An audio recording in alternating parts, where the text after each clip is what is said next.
नमस्कार, मी आशिष जाधव. झी 24 तासच्या विशेष मुलाखतीत तुमचं स्वागत. कोरोनाचा संकट काळ आहे. सरकारच्या वतीनं लॉकडाऊन हळूहळू शिथिल केला जातोय, पण त्याचे काही साईड इफेक्ट्स सुद्धा पुढे येत आहेत. दरम्यान राजकारण सुरूच आहे. त्या अनुषंगानेच आज आपण चर्चा करणार आहोत राज्याचे माजी मुख्यमंत्री पृथ्वीराज चव्हाण यांच्याशी. सर, झी 24 तासमध्ये तुमचं स्वागत आहे. पहिला प्रश्न हाच की वाद अनेक आहेत, त्यातला कोणता वाद निवडावा? तर तो पहिल्यांदा आपण IFFC केंद्राचाच निवडूया. जागतिक आर्थिक सेवा केंद्र मुंबईत होणार, जागा निश्चित झाली होती. त्यानंतर आता कळतंय की गुजरातला हलवला गेलेला आहे.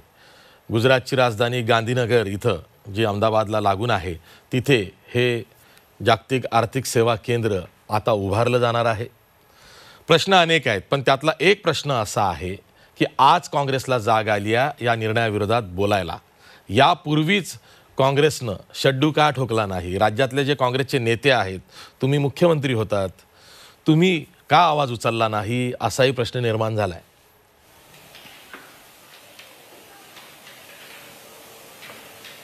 आशिषजी, या सर्व निर्णय प्रक्रियेच्या थोडं खोलात जावं लागेल.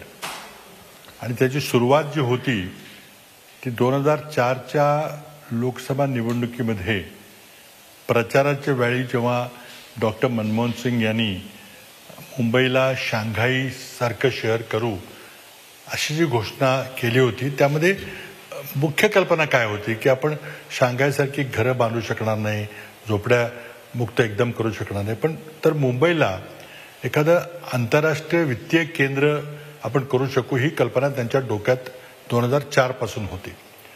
आम्ही सत्तेत आलो 2004ला, सुरुवातीचे काही दिवस होते. 5ला डॉक्टर मनमोहन सिंग यांनी मुंबईला आंतरराष्ट्रीय वित्तीय सेवा केंद्र करण्याकरता एक अत्यंत उच्चस्तरीय एक कमिटी नेमली.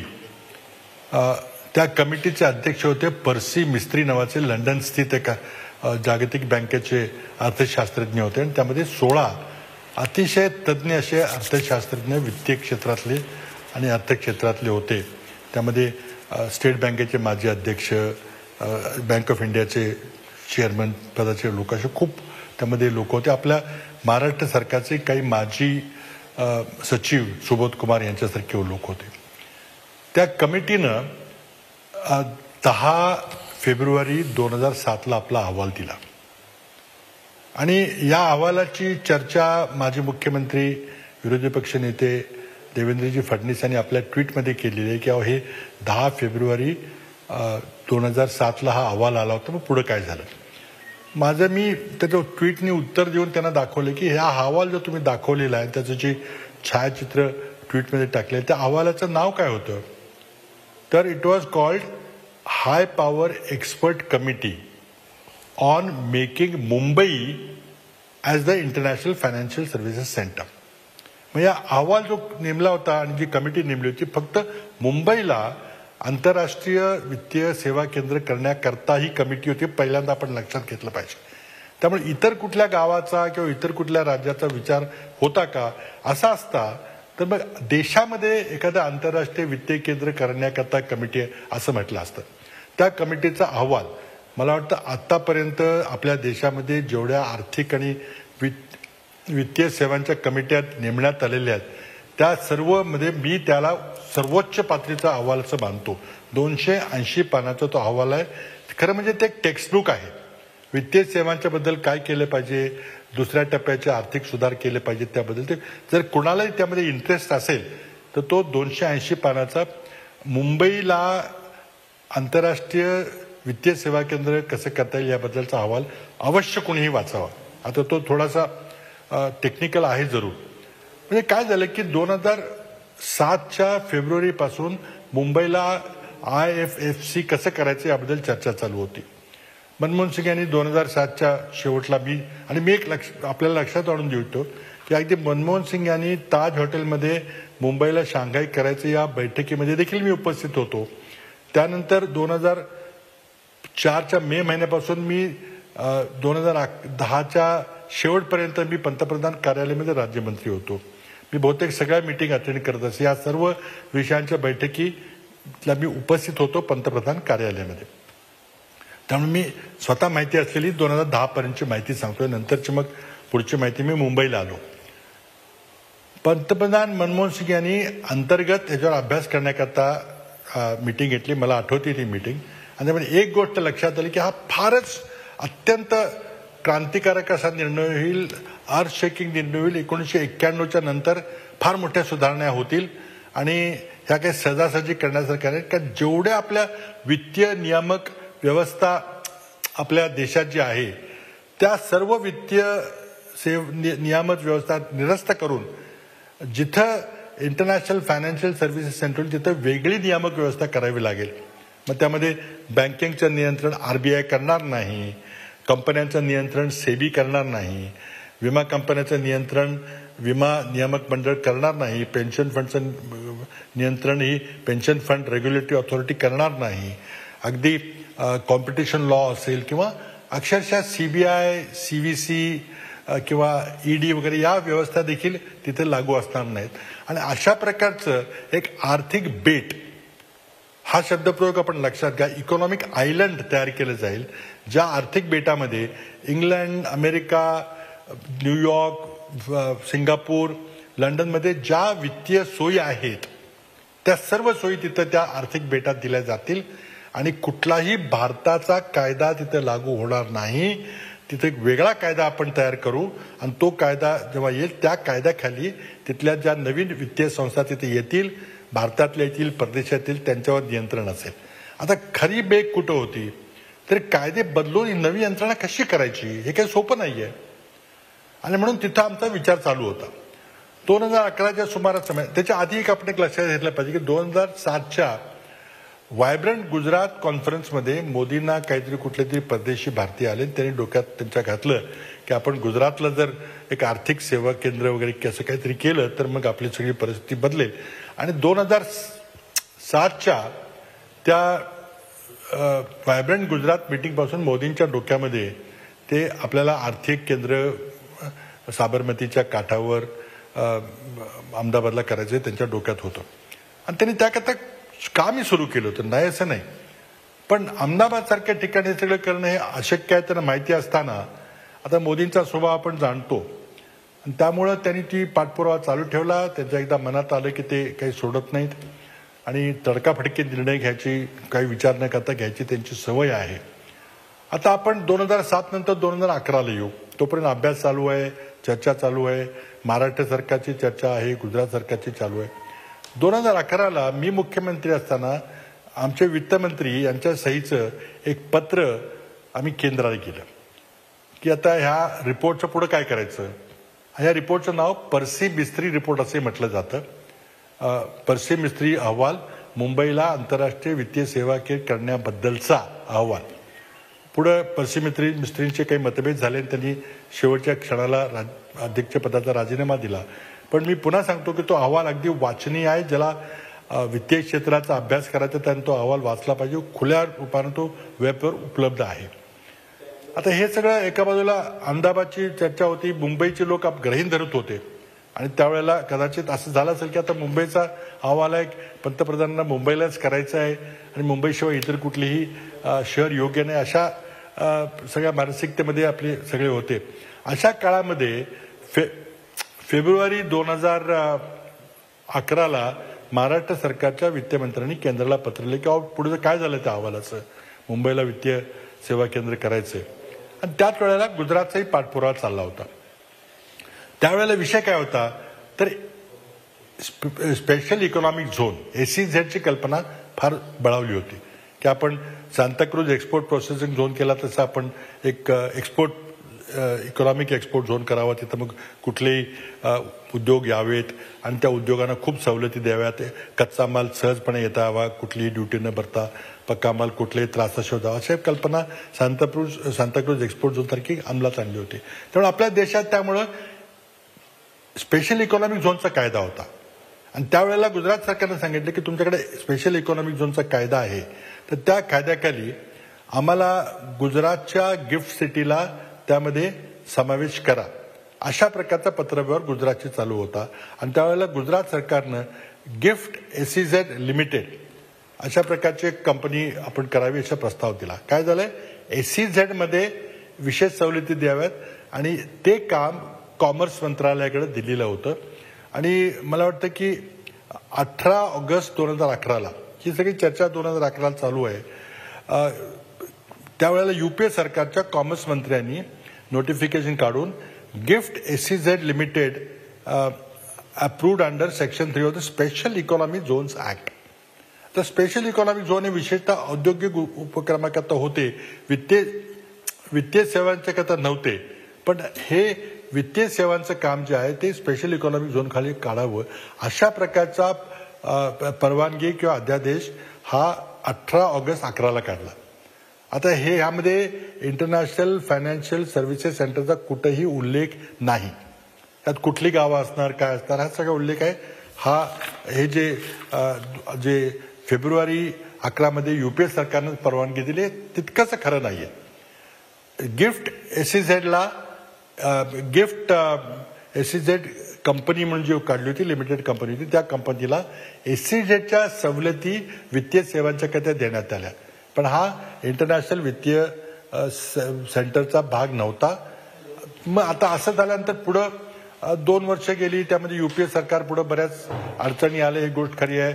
अण्णा हजारेंची नंतर केजरीवालांची मुवमेंट झाली आणि 13च्या अखेरला जवळजवळ लोकसभेच्या निवडणुका चालू झाल्या.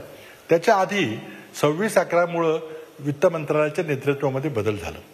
नोव्हेंबरच्या मला वाटतं 27-28 तारखेला 2008 मध्ये चिदंबरम ज्यांनी हा अहवाल पुढे नेला होता, ज्यांच्याकडे हा अहवाल सादर केला गेला, त्यांची बदली झाली आणि ते गृहमंत्री झाले. 2 महिने पंतप्रधानांच्याकडे चार्ज होता. टेम्पररी सगळी अवस्था चालली होती. आणि नंतर जानेवारी 2009ला मला वाटतं काय ते 24 तारखेला वगैरे प्रणब मुखर्जी झाले. म्हणजे तिथं नेतृत्वाचा बदल झाला. आणि 2008ला म्हणजे रिपोर्ट आला आपला फेब्रुवारी 2007ला. पंतप्रधानांनी चौकशी सुरू केली.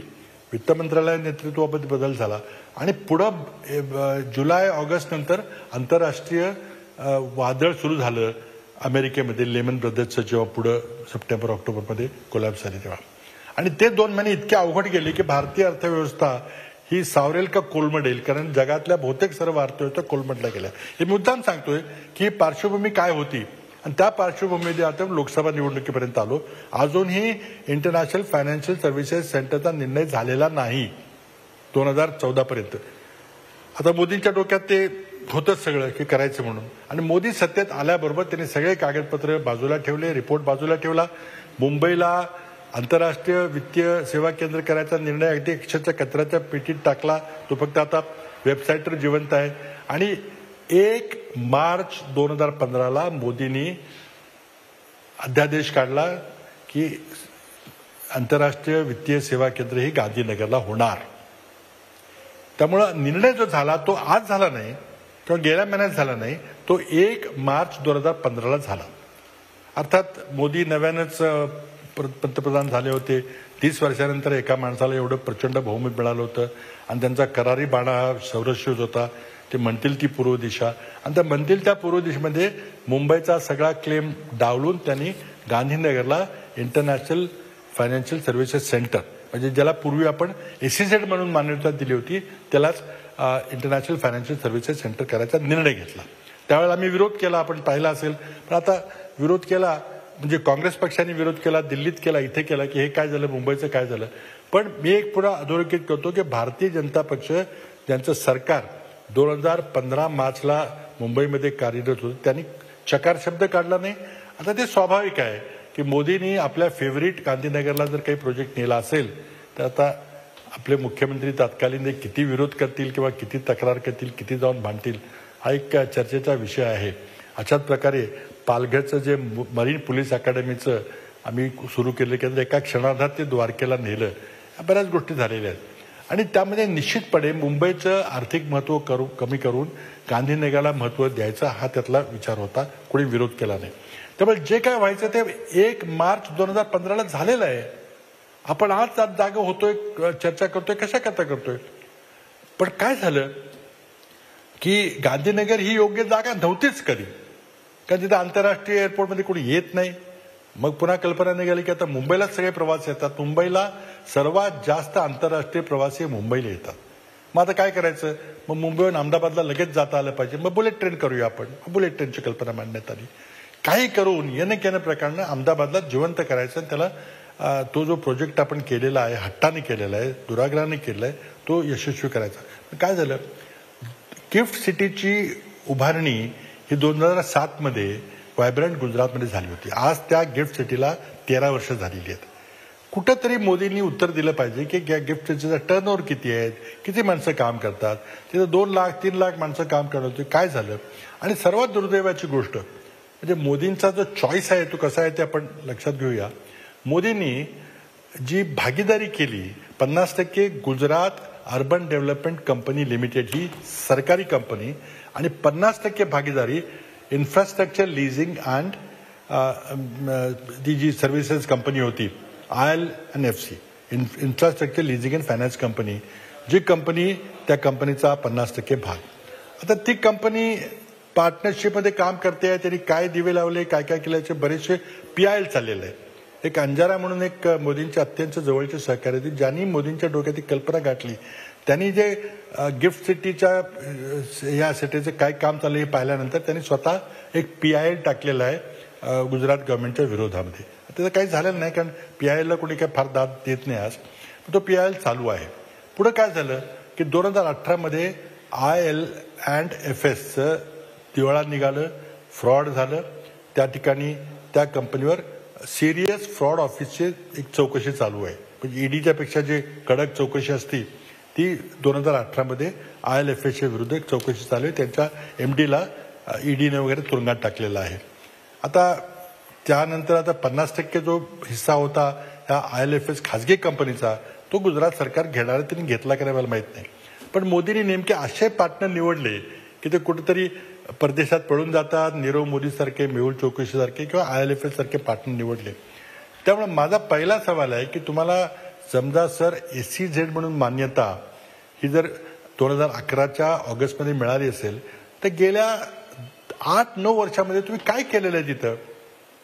मी त्यामध्ये पुढे आपल्याला सांगतो की जे पर्शी मस्त्रीच्या अध्यक्षतेखाली जो मुंबईचा IFSCचा रिपोर्ट झाला होता त्यांची वक्तव्य आपण वाचली तर अत्यंत धक्कादायक वक्तव्य आहेत.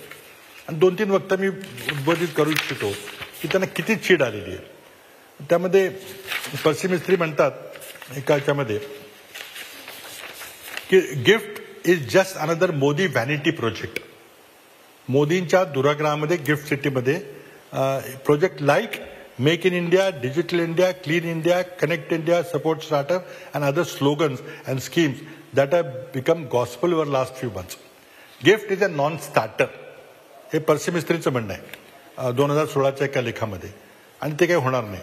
पुढे ते म्हणतात 2007 मध्ये MIFC मुंबई इंटरनॅशनल फायनान्शियल सेंटरचा report had specifically argued against emergence of a online offshore financial centre.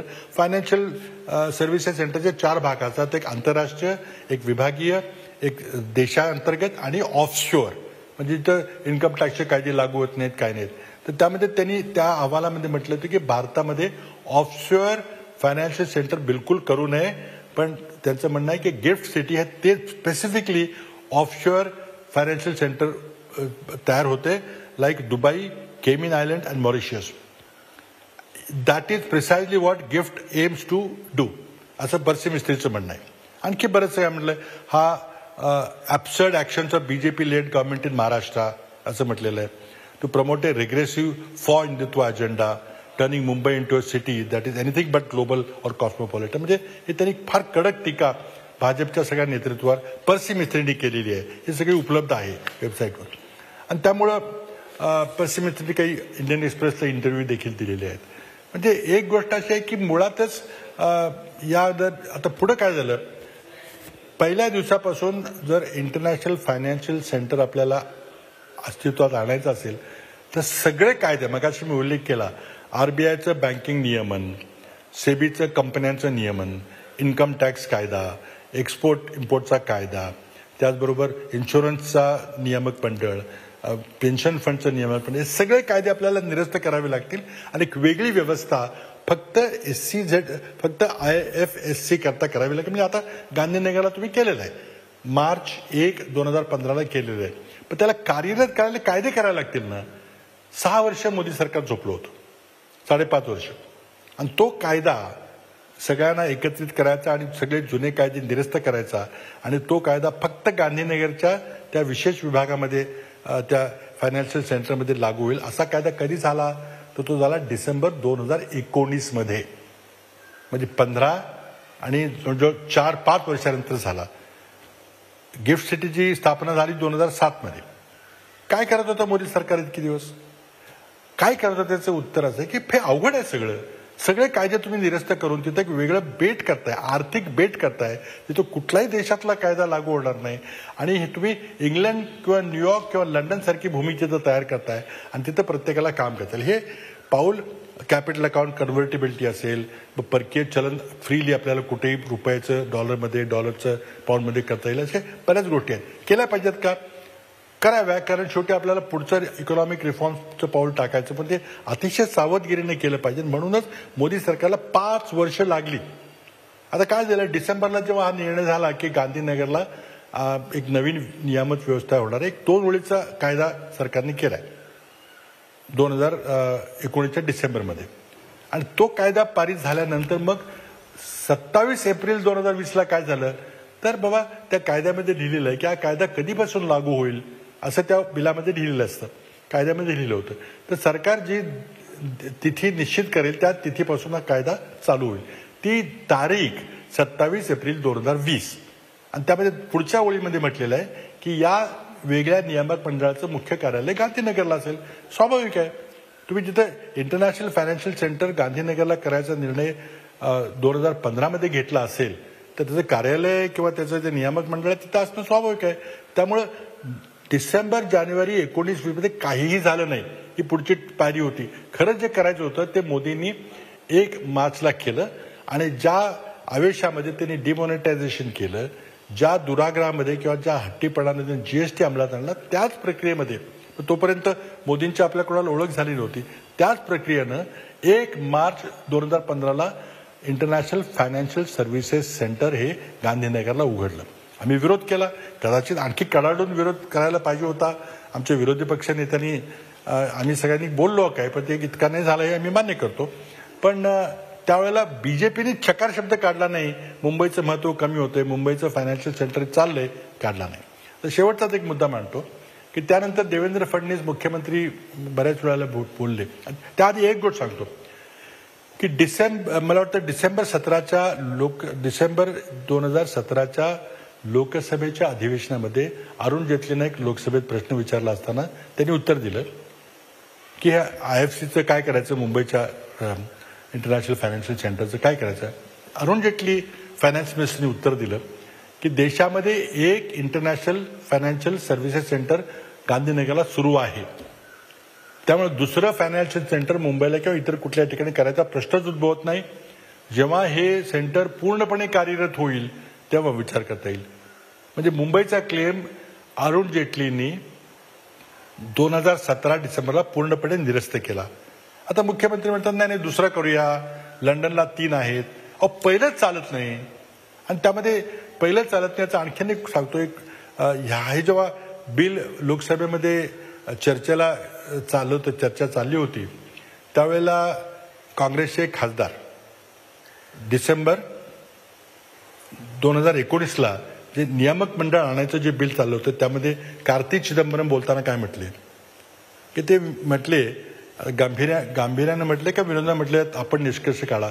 ते म्हटल्यावर तिथं दारूबंदी आहे, तिथं कुठल्या आंतरराष्ट्रीय कंपन्या येणार आहेत आणि त्याचबरोबर तिथं खाण्यापिण्यावरही मर्यादा आहेत. आपल्याला माहिती आहे कोण येणार आहे तिथं आणि तेच झालेलं आहे. कुणीही महत्वाची कंपनी आलेली नाही, कुठलीही बँक आलेली नाही, कुठलीही फॉरेन एक्सचेंज सेंटर सुरू झालं नाही, एक्सचेंज ट्रेडेड बॉन्ड्स वगैरे सगळ्या जे वित्तीय प्रकाराचं काही सुरू झालेलं नाही. आणि जेमतेम काहीतरी 7-8 हजार माणसं काम करतात. एक पंचतारांकित हॉटेल आहे आणि त्याला आपण इंटरनॅशनल फायनान्शियल सेंटर म्हणायचा दुराग्रह करतो, काय हरकत नाही. पण इंटरनॅशनल फायनान्शियल सर्व्हिसेस सेंटर मुंबईलाच होऊ शकतं.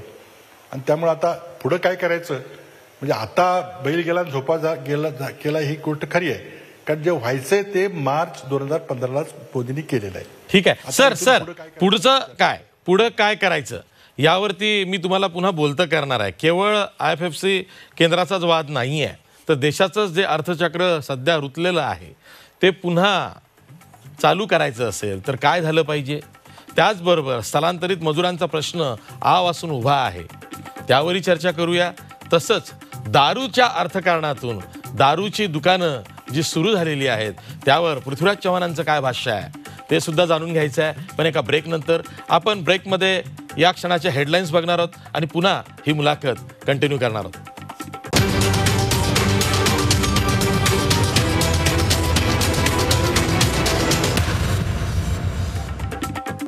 आपल्यासोबत राज्याचे माजी मुख्यमंत्री आणि काँग्रेसचे ज्येष्ठ नेते पृथ्वीराज चव्हाण आहेत. सर, हा जो IFSCचा वाद आहे, म्हणजे जागतिक आर्थिक सेवा केंद्राचा वाद आहे, हा खूप किचकट आहे, गुंतागुंतीचा, आणि तुमची विश्वासार्हता महाराष्ट्राला माहिती आहे. म्हणूनच तुमच्या पहिल्या उत्तरात मी तुम्हाला आडकाठी आणली नाही. सविस्तर तुमच्या तोंडून हॉर्सेस माउथ जसं म्हणतात तसं यायला हवं होतं, ते आलेलं आहे. पण मग प्रश्न होतो तो इच्छाशक्तीचा. नरेंद्र मोदी ती राजकीय इच्छाशक्ती दाखवून आपल्याला हवं तसं करून घेतात. मग इतरांचं काय? राज्यातले जे मोठमोठे काँग्रेसचे, राष्ट्रवादी काँग्रेसचे नेते आहेत त्यांनी आजवर रेटून हा प्रश्न का उचलला नाही, हाही प्रश्न आहे. आणि मधल्या काळात तुम्ही सुद्धा 3 वर्ष मुख्यमंत्री होतात राज्याचे.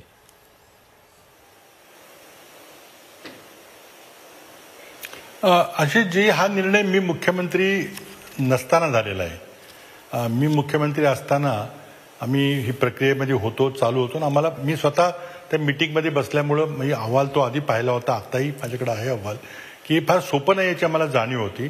त्यामुळे सर्व नियामक व्यवस्था, रिझर्व्ह बँक, नंतर सेबी किंवा इन्कम टॅक्स डिपार्टमेंट, या सगळ्यांनी त्यामध्ये एकमत करून आपल्या भारतातल्या देशातले सर्व कायदे निरस्त करून एक वेगळा मुक्त असा कायदा करायचा हा काही प्रश्न सोपा नव्हता. आणि त्यामुळं मोदी सरकारने जेव्हा मार्चमध्ये निर्णय घेतला त्यांनाही हा कायदा करायला 5 वर्ष लागली.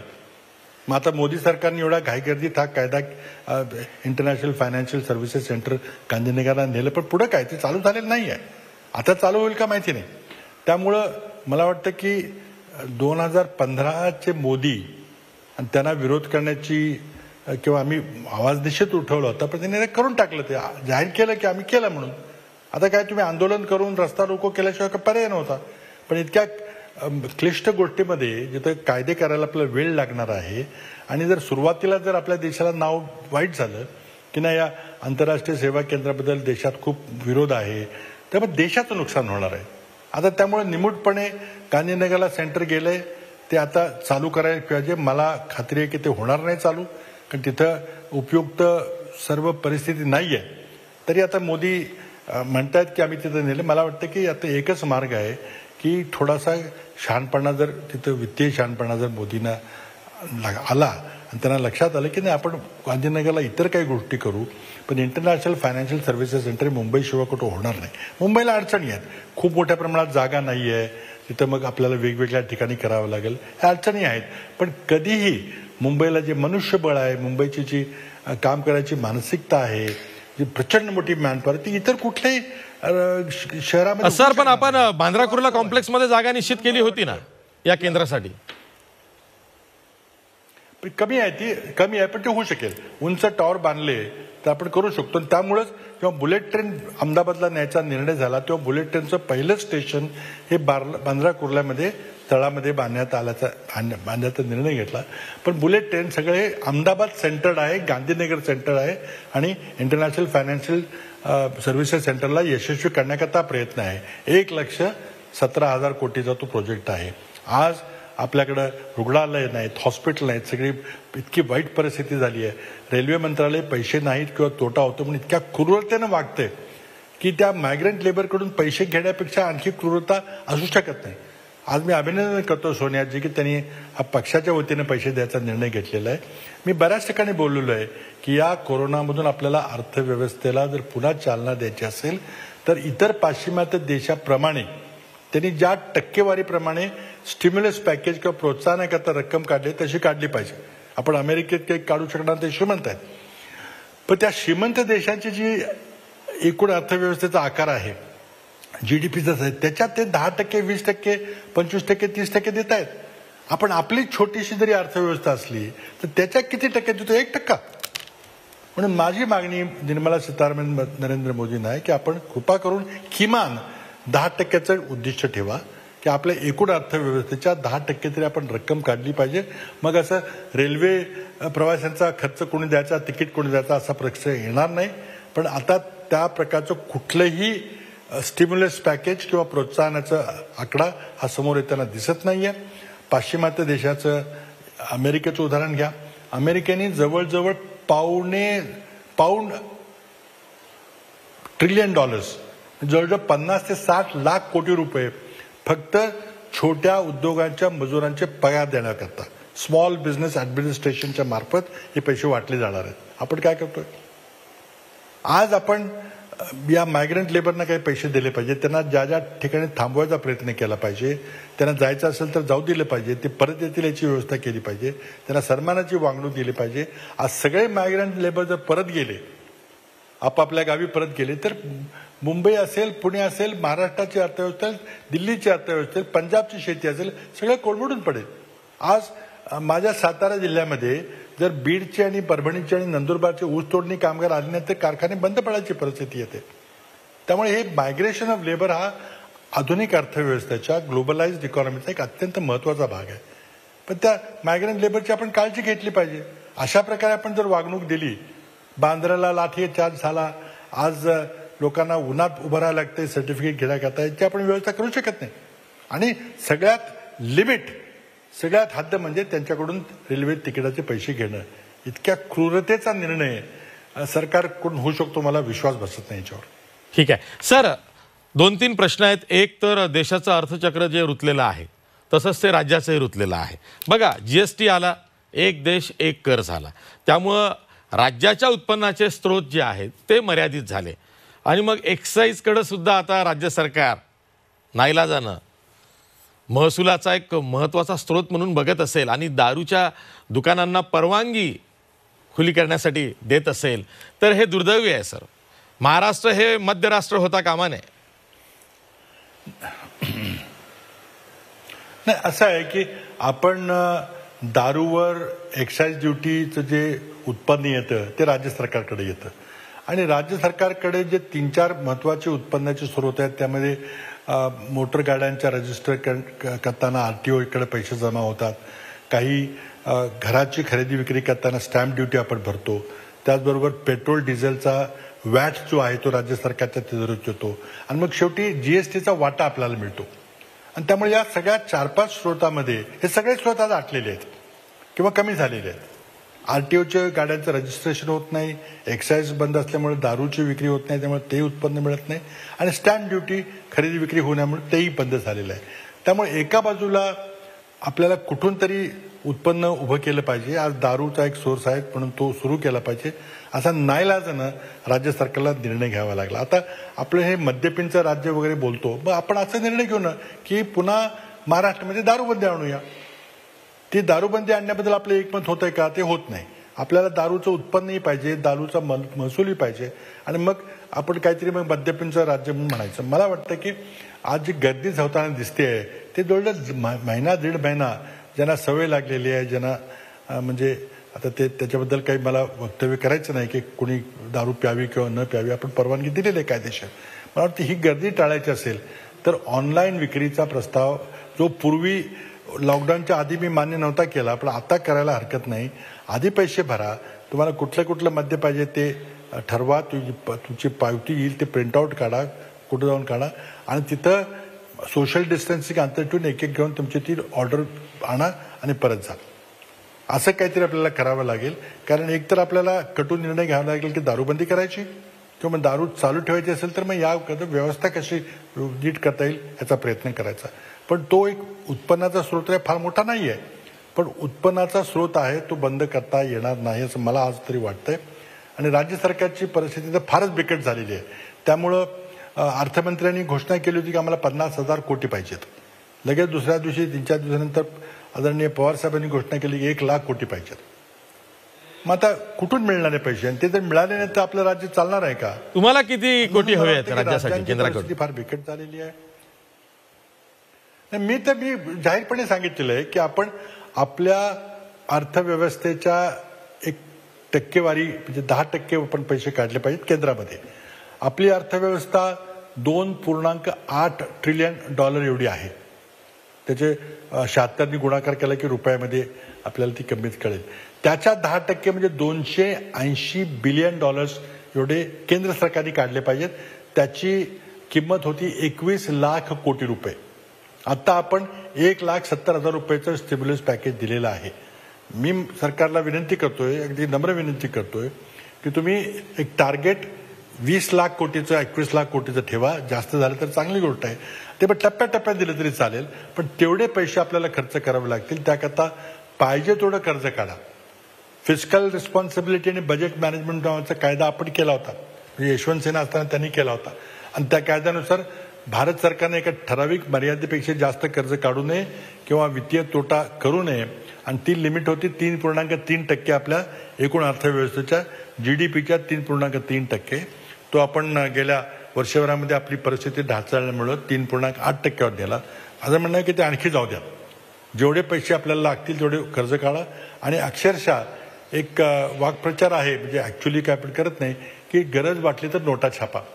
नोटा छापा म्हणजे अगदी RBI अगदी ऍक्च्युली नोटांच्या प्रिंटिंग प्रेस सुरू करून ते नोटा छापचं नव्हे, तर आपण ते त्याला एक वाक्य शब्दप्रयोग आंतरराष्ट्रीय पातळीवर वापरला जातो की कर्ज काढण्याकरता काही करावं लागलं तरी करा.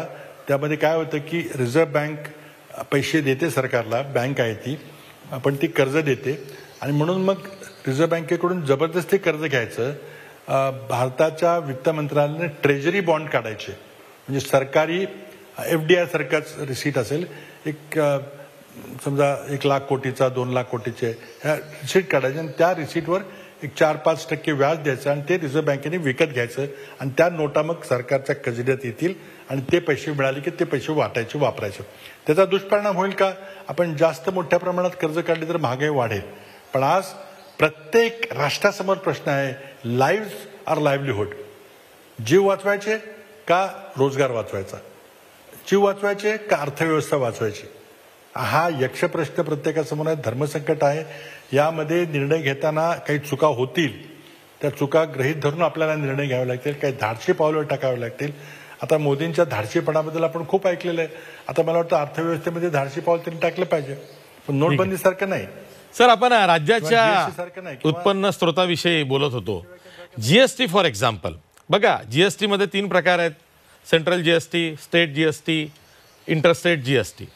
राज्याला स्टेट GSTचा वाटा मिळतोय, इंटरस्टेट GSTतलाही वाटा मिळत असेल, पण जो थकबाकीचा विषय आहे की 2025 पर्यंत केंद्र सरकारनं थकबाकी द्यायची, तसा करार राज्यांबरोबर हा GST लागू करताना झाला होता. ती सुद्धा थकबाकी राज्य सरकारला मिळत नाहीये. अर्थमंत्री पत्र दर पत्र पाठवून ती थकबाकी मागतायत. निदान तेवढं तरी केंद्राकडनं मिळावं ही अपेक्षा आहे. मिळालंच पाहिजे का, तो कायदा आहे. आणि म्हणूनच जे मला जो आकडा मी ऐकलेला तो 15,000 कोटीचा GSTचा थकबाकीचा आकडा आहे. म्हणूनच वित्तमंत्र्यांनी 50,000 कोटीची मागणी केलेली आहे. ती थकबाकी पण द्या आणि आणखी पैसे द्या. आणि पवार साहेबांनी 1 लाख कोटीची मागणी केली आहे. त्यांचाही काही आधार त्यांचा असेल, पण मी देशपातळीवर आता 1 लाख कोटी जर महाराष्ट्राला दिले तर मग कर्नाटकला 80,000, मग तामिळनाडूला 90,000 असे काहीतरी द्यावे लागतील. म्हणजे आपण सर्व 28 राज्यांचा जर विचार केला तर आपण 20-25 लाख कोटीचा विचार करतोय. आणि म्हणून मी 21 लाख कोटीची सुरुवातीची मागणी केलेली आहे. 21 लाख कोटी म्हणजे भारताच्या अर्थव्यवस्थेच्या एकूण GDPच्या 10%.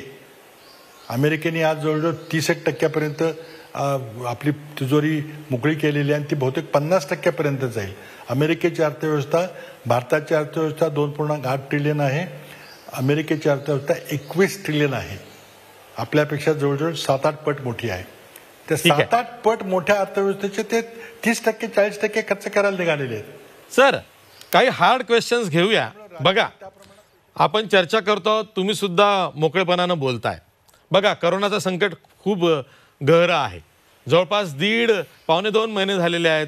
कोरोनाच्या संकटाशी आपण लढतो आहोत. अजूनही करोनामुक्त देश काय राज्य मुंबई होईल असं वाटत नाही. किमान 2-2.5 महिने जातील असं जाणकारांना वाटतंय. अशा वेळी मुख्यमंत्री Uddhav Balasaheb Thackeray needs to be quite political. त्यांनी पॉलिटिकल सीएम व्हावं असं अनेकांना वाटतंय. जर का केंद्राशी महाराष्ट्राला 2 हात करायचे असतील तर वाद हा जागतिक आर्थिक सेवा केंद्राचाच नाही आहे. वाद हा केंद्राकडून महाराष्ट्राला जी आर्थिक मदत हवी आहे त्याबद्दल सुद्धा आहे. मुंबई फॉर एक्झाम्पल, मुंबईतून सर्वाधिक इन्कम टॅक्स जातोय. मुंबईमध्येच कॉर्पोरेट हाऊसेसचे हेडक्वार्टर्स आहेत. अशा वेळी कॉर्पोरेट टॅक्स सुद्धा मोठ्या प्रमाणात जातोय. हे सगळं बघता महाराष्ट्राविषयी दुजाभाव होता कामा नये असं मराठी माणसाला वाटतंय. म्हणून मुख्यमंत्री Uddhav Balasaheb Thackeray needs to be more political.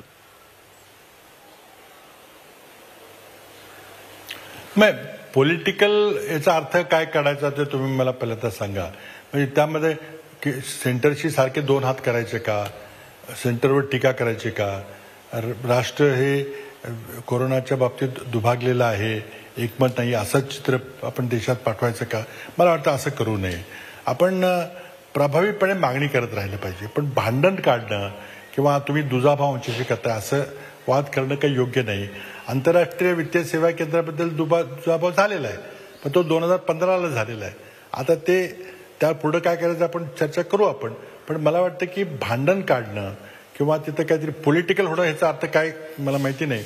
पण आपण प्रामाणिकपणे त्यांना परस्वेड केलं पाहिजे. त्यांना मागणी प्रभावी पद्धतीने मागणी केली पाहिजे की आम्हाला हे दिलं पाहिजे तुम्ही. आणि ते फक्त आम्ही मुंबईचा जास्त महसूल जातोय म्हणून नव्हे. मुंबईत पाठीचा कणा आहे, एक महत्वाची अर्थव्यवस्था मुंबईची आहे. आणि एकेकाळी मुंबई भारताची आर्थिक राजधानी असं म्हटलं गेलं होतं. आज ती आहे का नाही याबद्दल मला शंका आहे. कारण आंतरराष्ट्रीय अहवालामध्ये दिल्ली ही आता भारताची आर्थिक राजधानी झालेली आहे असं म्हटलं गेलंय. आपण आता ते स्वीकारू वगैरे नाही स्वीकारू, पण प्रश्न निर्माण झाले आहेत. इतर राज्य आपल्याशी स्पर्धा करतायत, तर आमचा जास्त इन्कम टॅक्स जातो हा काही मुद्दा होऊ शकत नाही. आज भारताची अर्थव्यवस्था सांभाळण्याचं काम मुंबई करते आहे. मुंबईमध्ये एक वित्तीय क्षेत्रामधलं ज्ञान निर्मिती होती आहे. तिथं प्रचंड मोठं मनुष्यबळ आहे, इतर कुठल्याही शहरात नाही आहे. आणि ती मुंबईची अर्थव्यवस्था आणि महाराष्ट्राची अर्थ वाचवली पाहिजे. आज मुंबई महाराष्ट्राच्या मागासवर्गीय भागाला सपोर्ट करते आहे. तर याकरता केंद्रानं आपली जबाबदारी पार पाडली पाहिजे. हे कोरोना आलाय हे कुणाचाही त्यामध्ये दोष नाही आहे. आणि कोरोना किती दिवस राहील काय राहील ह्याबद्दलही कोणी स्पष्ट सांगू शकत नाही. एक निश्चित आहे की कोरोनाची लस निघाल्याशिवाय कायमस्वरूपी कोरोना जगातून हद्दपार होईल असं मला तरी वाटत नाही. आणि तोपर्यंत आपल्याला मग हे सगळं सोशल डिस्टन्सिंग, फेस मास्क, हात धुणं हे सगळं आपल्याला करावं लागणार आहे. त्याला आपली सवय करून घ्यायला लागणार आहे. परंतु पैशाचं सोंग मात्र करता येत नाही. ठीक आहे, पैशाचं सोंग करता येत नाही तुम्ही असं म्हणालेलं आहात. सर, शेवटचा प्रश्न विचारतोय. राज्यातलं जे महाविकास आघाडीचं सरकार आहे या सरकारचा केंद्र सरकारबरोबर काय रॅपो आहे ते दिसतंच आहे. पण निदान महाविकास आघाडीमधले जे 3 घटक पक्ष आहेत त्यांचा तरी आपसात संवाद समन्वय आहे असं दिसतंय का तुम्हाला? आता मी कराडला लॉकडाऊनमध्ये आहे आणि आमचे तिथे जे नेते आहेत प्रांताध्यक्ष बाळासाहेब थोरात हे काँग्रेस पक्षाचं तिथं नेतृत्व तिथं करतात मंत्रिमंडळामध्ये. राष्ट्रवादीचं नेतृत्व राष्ट्रवादीचे नेते अजित पवार वगैरे करतात आणि स्वतः मुख्यमंत्री शिवसेनेचे नेते आहेत. मंत्रिमंडळामध्ये ते चर्चा करून करतायत. अर्थात काही किरकोळ तक्रारी असतात, पण मला वाटतं या संकट क्षणी सर्वांनी आपले मतभेद बाजूला ठेवून कुठेही राजकीय अस्थिरता निर्माण होऊ देऊ नये याकरता प्रयत्न केला पाहिजे. आणि त्यामुळं जेव्हा राज्यपाल महोदयांनी एक विशिष्ट निर्णय उद्धवजी ठाकरे यांच्या विधान परिषदेच्या नेमणुकीबद्दल जेव्हा भूमिका घेतली त्यावेळेला आम्हाला सर्वांना आश्चर्य वाटलं की राज्यपालांनी मनोनीत केलेले नियुक्त केलेले जे सदस्य असतात विधिमंडळाचे ते मुख्यमंत्री होऊ नयेत किंवा होत नाही असं कुठं संकेत नाही आहे. मद्रास राज्यामध्ये राजगोपालाचारी हे मद्रासचे मुख्यमंत्री अशाच प्रकारे राज्यपाल नियुक्त मार्गाने झाले होते. आता ठीक आहे, लोकशाहीमध्ये थेट निवडून आलेलं केव्हाही चांगलं असतं, पण तो होऊ नये त्या विशिष्ट परिस्थितीमध्ये निवडणुका पुढे ढकललेल्या असल्यामुळं तो प्रस्ताव पुढे आला होता, पण तो राज्यपाल महोदयांनी स्वीकारला नाही.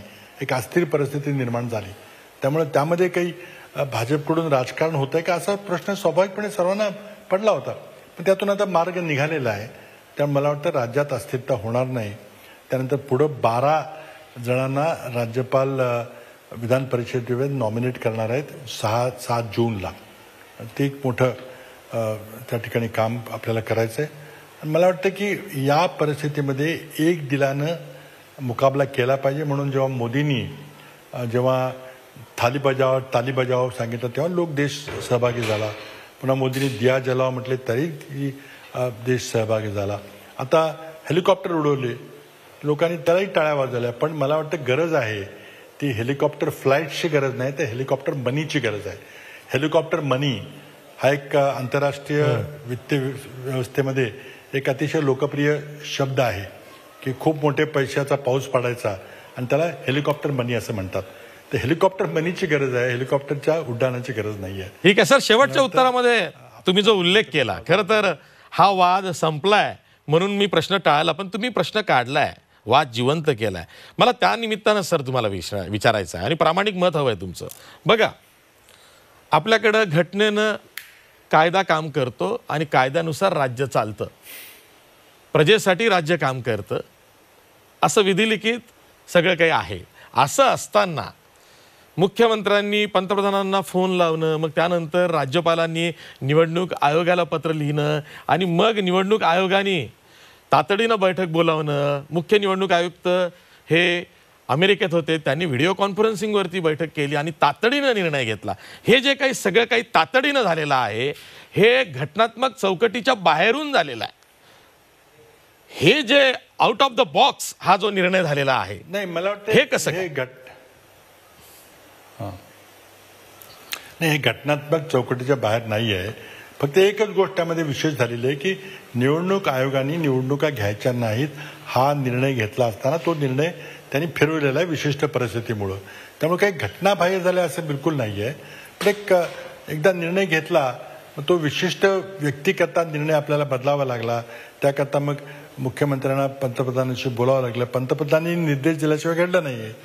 म्हणजे मग शेवटी काय आहे की नियमाने राज्य चालतंय का कुणाचं तरी विम्स अँड फॅन्सीवर चालतं, कुणाच्या तरी व्यक्तिगत इच्छेवर चालतं, हा प्रश्न आहे. आणि त्यामुळे आमची प्रामाणिक इच्छा आहे की घटनेचा जो मथितार्थ आहे त्या मथितार्थ आहे की हे राज्य कायद्यावर आधारलेलं राज्य असावं, घटनेची तरतूद आहे त्याचं आदरपूर्ण पालन झालं पाहिजे. काहीतरी विशिष्ट परिस्थिती येते तशी परिस्थिती आज झालेली आहे. कारण कोरोना हे येईल असं कुठल्या घटनेमध्ये कुणालाच काय वाटलं नव्हतं. आपण नैसर्गिक आपत्ती येईल याचा विचार केला होता. म्हणूनच आमच्या UPA सरकारनं नॅशनल डिझास्टर मॅनेजमेंट ऍक्ट हा कायदा 2005 साली पारित केला. आणि ज्या कायद्याखाली आज या सगळ्या तरतुदी चाललेल्या आहेत, त्यावेळेला जेव्हा सुनामीसारखं संकट आलं त्यावेळेला आपण हा कायदा केला. मी त्यावेळेला पंतप्रधान कार्यालयामध्ये होतो आणि प्रत्येक प्रकारच्या आपत्तीवर एक हँडबुक तयार झालेलं आहे. न्यूक्लिअर अटॅक झाला तर काय होईल, केमिकल वॉरफेअर असेल तर काय होईल, पूर आला तर काय होईल, भूकंप आला तर काय होईल, सुनामीचं काय करायचं, हा प्रत्येक आर्थिक आणि दुष्काळाचं काय करायचं याबद्दल एक कंपॅन्डियम एक हँडबुक तयार झालेलं आहे. त्यामुळे काय काय करायचं याचा अतिशय दूरगामी विचार हा 2005 ते 2008-2009 मध्ये NDMAनं नॅशनल डिझास्टर मॅनेजमेंट ऑथॉरिटी राष्ट्रीय आपत्ती व्यवस्थापन कायदा जो केला त्याखाली झालेला आहे. त्यामुळं दूरगामी विचार करावाच लागतो. यावेळेला तशा प्रकारचा दूरगामी विचार करायची गरज आहे. अन्यथा आपली प्री इंडस्ट्रियल एजमध्ये भारताची अर्थव्यवस्था जाईल. म्हणजे औद्योगिकरणाच्या पूर्वीची जी परिस्थिती होती, शेतीप्रधान अर्थव्यवस्था होती, त्या दिशेकडे आपली वाटचाल चालेल. किंवा उद्योगासमोर प्रचंड मोठे प्रश्न निर्माण झालेले आहेत. उद्योग सुरू कसे करायचे, कामगार आणायचे कसे, मग उद्योग सुरू झाले, कच्चा माल आला, सगळी सप्लाय चेन जरी सुरू झाली, मग तो माल तयार झाला तर तो माल कोण घेणार. आज ग्राहकांची मानसिकता काय आहे, बिहेवियरल इकॉनॉमिक्सचा हा भाग आहे की खरंच लोक खर्च करतील काय. एखादी गाडी विकत घेणं, एखादा 1 लाख रुपयाचा कलर TV घेणं किंवा मिक्सी घरात घेणं, फ्रीज घरात घेणं गोष्टी घेतील का. मुलाच्या शाळेची फी द्यायला आपल्याकडे पैसे आहेत का, उद्या रेशन आणायला आपल्याकडे पैसे आहेत का, ह्याचा विचार करतील. ह्या सगळा विचार केल्यानंतर एक डोकं भांबावून जातं, अशी आर्थिक परिस्थिती आपल्यासमोर येणार आहे. आणि त्याला सांभाळण्याकरता आर्थिक नेतृत्व आपल्या देशाचं हे तितकंच सक्षम असलं पाहिजे. आत्ता तरी काही फार विश्वास वाटत नाही, पण शेवटी प्रार्थना करूया की केंद्रीय नेतृत्वाला सुबुद्धी लाभेल, चांगल्या लोकांचा सल्ला घेतला जाईल आणि त्या सल्ल्यातून काहीतरी आपण सगळे मिळून एक दिलानं हातात हात घालून मार्ग काढू. ठीक आहे सर, तुम्ही वेळात वेळ काढून ही मुलाखत दिलीत त्याबद्दल धन्यवाद. हे होते राज्याचे माजी मुख्यमंत्री पृथ्वीराज चव्हाण. अतिशय विश्वासदायक सगळी वक्तव्य त्यांनी ही आपल्यासमोर मांडलेली आहेत. पृथ्वीराज चव्हाणांची ती खासियत आहे की राजकीय अभिनिवेश न ठेवता, कुठलंही आडपडदा न ठेवता ते भाष्य करतात. तसंच त्यांनी अनेक विषयांवरती आज भाष्य केलेलं आहे. इथेच थांबूया. पाहत राहा झी 24 तास. रहा एक पाऊल पुढे.